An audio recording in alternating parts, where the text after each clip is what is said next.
Okay, we're about to enter a Japanese supermarket. You ready for an earthquake? Yes. I hope we're not going to have an earthquake here. Yes. There's a lot of people in this supermarket. Oh, I don't like the feel of this! Experiencing an earthquake! It's happening!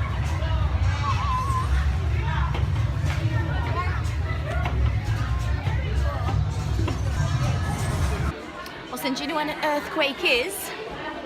No. It's rocks moving under the surface, under the Earth's crust. So this is the Earth's crust on the outside, and they're like jigsaw puzzles all fitting together.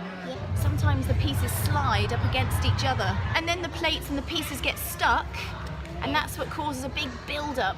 And then they slide apart, and that's what causes an earthquake. Earthquake.